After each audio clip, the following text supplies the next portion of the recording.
बिस्मिल्लाहिमिनश्शैतानिर्रजीम बिस्मिल्लाहिर्रहमानिर्रहीम। अस्सलाम वालेकुम डियर स्टूडेंट्स। आज हम एटॉमिक स्ट्रक्चर के अंदर पढ़ते हैं एक्स रेज।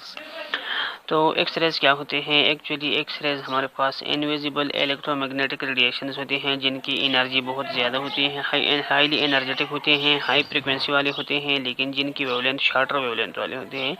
इनका वेवलेंथ का जो रेंज होता है वो 10⁻⁻10 एंगस्ट्रॉम से लेकर 10⁻+2 एंगस्ट्रॉम 10⁻⁻2 एंगस्ट्रॉम से लेकर 10⁻+2 एंगस्ट्रॉम तक होते हैं। इसका मतलब ये है कि 0.001 नैनोमीटर से लेकर 10 नैनोमीटर तक होता है।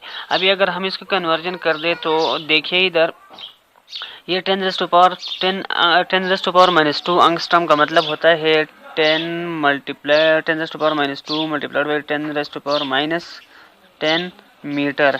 ठीक है, तो ये क्या गया इक्वल टू 10⁻⁻12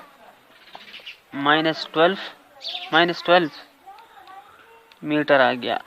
अभी मैं इसको नैनो में कन्वर्ट करना चाहता हूँ तो मैं क्या लिखूँगा? इसको मैं इस तरह लिख सकता हूँ 10⁻⁻⁻³ मल्टीप्लाइड बाई 10⁻⁻⁹ मीटर। अभी देखिए इस 10⁻⁻³ की जगह मैं 0.001 लिख सकता हूँ और एन की जगह मैंने नैनो लिख दिया और मीटर अपनी जगह पे ही आ गया। इस तरह एक दूसरे का कन्वर्जन भी हम इसी तरीके से कर सकते हैं। ठीक है, तो ये एक्स रेज एक्चुअली क्या है? इलेक्ट्रोमैग्नेटिक रेडिएशंस है, इनविजिबल है, हाईली एनर्जेटिक होते हैं, जिनकी फ्रिक्वेंसी ज़्यादा होती है और इनका जो वेवलेंथ है वो शॉर्ट होती है। शॉर्टर वेवलेंथ रेंज इनका होता है 10⁻⁻2 एंगस्ट्रॉम से लेकर 10⁻⁻2 एंगस्ट्रॉम तक। अगर उसको हम मीटर में शो करें तो ये हमारे पास आता है 0.001 नैनोमीटर से लेकर 10 नैनो मीटर तक आता है। इसका कन्वर्जन भी हम कर दें तो उससे ये वैल्यू आता है। इसी तरीके से आप कर सकते हैं। अब डिस्कवरी कैसी हुई? 1895 में 1895 में एक जर्मन फिजिस्ट था WC रोएंटिजन। वो कैथोड रेज की प्रॉपर्टीज़ को स्टडी कर रहा था, तो उस वक्त उसने एक्सीडेंटली कुछ रेज देखी।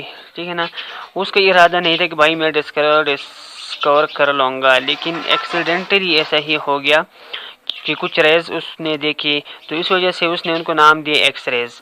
एक्स जो अननोन क्वांटिटी होती है, अननोन नंबर होता है, जो भी होता है उसके लिए हम एक नंबर लगाते हैं कि फर्ज करिए वो एक्स है। ठीक है, तो इसको इस वजह से नाम दिया गया एक्स रेज। अब हम आते हैं एक्स रेज प्रोडक्शन कैसे करते हैं। एक्स रे प्रोडक्शन हम करते हैं, इसके कई सारे मेथड्स हैं। ठीक है ना, कूलिज मेथड है, एक दूसरा मेथड है उसका नाम भूल गया, और एक जो हमारी बुक में है, सिलेबस में है, वो है रोएंटिजन मेथड। ठीक है ना, वो दूसरा वाला जो मेथड है वो क्या है? वो है by using electron accelerating machine को यूज़ करते हैं। ठीक है ना, और उसको किसने डिस्कवर किया था? DW कर्स्ट ने। तो वो दोनों जो वो अदर मेथड जो है discover production of x rays के लिए है, वो हमारे सिलेबस में नहीं है, तो इसलिए मैंने छोड़ दिया है। रोएंटिजन मेथड को यूज़ करते हैं। अभी मैं रोएंटिजन मेथड को सिंपली एक्सप्लेन करूंगा और दूसरी वीडियो में मैं आपको बताऊंगा मेन जो ओरिजिन होता है एक्स रेज का प्रोडक्शन की, वो कैसे प्रोड्यूस होती हैं, उसको मैं दूसरी वीडियो में आपको एक्सप्लेन करूंगा। अभी रोएंटिजन ने एक्स रेज प्रोडक्शन किया, तो रोएंटिजन मेथड को हम इसलिए इधर यूज़ करते हैं। अब मैं आता हूँ एक्सपेरिमेंटल सेटअप क्या था रोएंटिजन मेथड का, वो आपसे शेयर करता हूँ।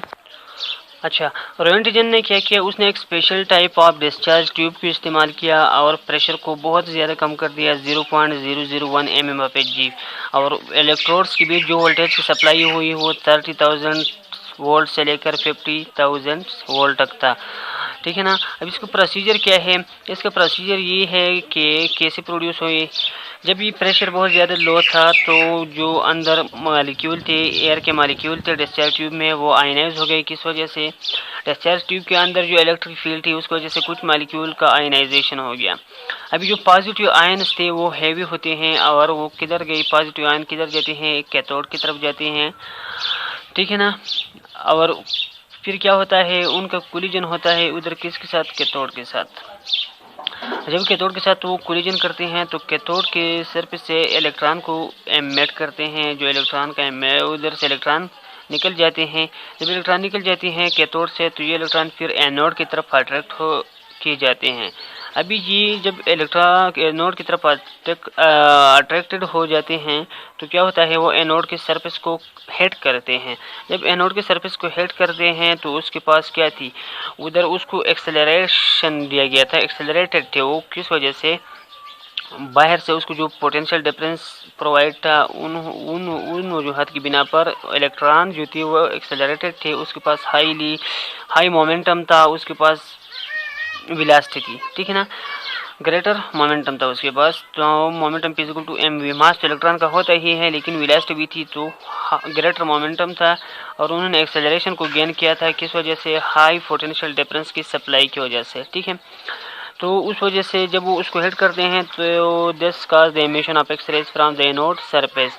तो इसी वजह से एनोड के सरफेस से क्या हुआ, एमिशन ऑफ कैथोड रेज हुआ, एमिशन ऑफ कैथोड रेज हुआ। तो मैंने आपको बताया कि क्या हुआ, जो पॉजिटिव आयंस थे वो कैथोड की तरफ अट्रैक्टेड हुए, कैथोड को हिट किया, कैथोड से इलेक्ट्रॉन निकल गई, इलेक्ट्रॉन फिर अट्रैक्ट हुई किसकी तरफ, एनोड की तरफ।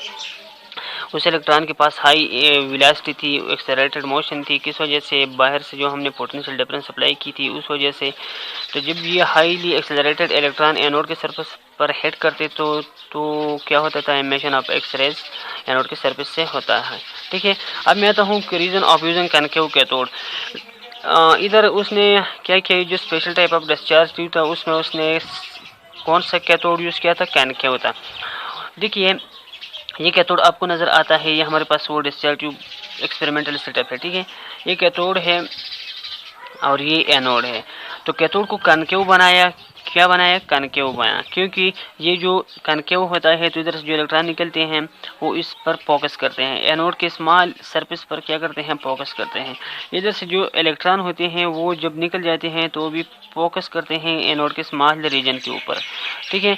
तो जो एक्स रेज प्रोड्यूस होते हैं स्मॉल रीजन से फिर ये एक्स रेज प्रोड्यूस हुई। तो रोएंटजन ने क्या देखा कि इधर से कैथोड रेज जाती थी, कैथोड से इलेक्ट्रॉन गई उधर, ठीक है। फिर उसने देखा कि अननोन को ये रेज उसने देखी, उसको पता नहीं था कि कौन से रेज हैं, तो इस वजह से उसने इनको नाम दिया एक्स रेज का, ठीक है। तो ये एक्स रेज या गैस ट्यूब है जो उसको किसने डेवलप किया था, रोएंटजन ने।